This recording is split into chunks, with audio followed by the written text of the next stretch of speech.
தேசவிரோத சக்திகளை விசாரிக்க தனி பிரிவை உருவாக்க வேண்டும் என்று பாஜக தேசிய செயற்குழு உறுப்பினர் இல கணேசன் வலியுறுத்தியுள்ளார். தமிழக பாஜக முன்னாள் பொதுச் செயலாளர் ஆடிட்டர் ரமேஷ் நினைவு அஞ்சலி நிகழ்ச்சியில் பங்கேற்ற பின்னர் செய்தியாளர்களிடம் பேசிய அவர், ஐஎஸ் தீவிரவாதிகள் மற்றும் மாவோயிஸ்ட் விவகாரத்தில் தமிழக அரசு மெத்தன போக்கை கைவிட வேண்டும் என்றார். தமிழ்நாட்டில் ஐஎஸ் அமைப்பு இல்லை என்பது போல ஒரு அறிக்கை மாத்திரம் விட்டால் போதாது. தமிழ்நாட்டில் மாவோயிஸ்டுகளே இல்லை என்று அறிக்கை விட்டார்கள். திருப்பூர்ல 4 பேர் கைதானார்கள்.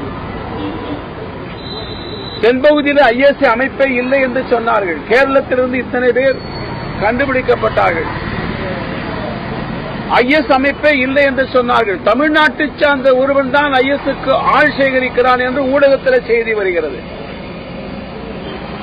அதனால அரசாங்கம் இந்த விஷயத்தில் மெத்தன போக்காக இல்லாமல் தீவிரமாக கண்டறிந்து முற்றிலும், அதாவது நெருப்பு, கடன், பயங்கரவாதம் இவைகளெல்லாம் கொஞ்சம் கூட மீதி இல்லாமல் சுத்தமாக ஒழித்தால் மாத்திரம்தான் நாட்டுக்கு நல்லது.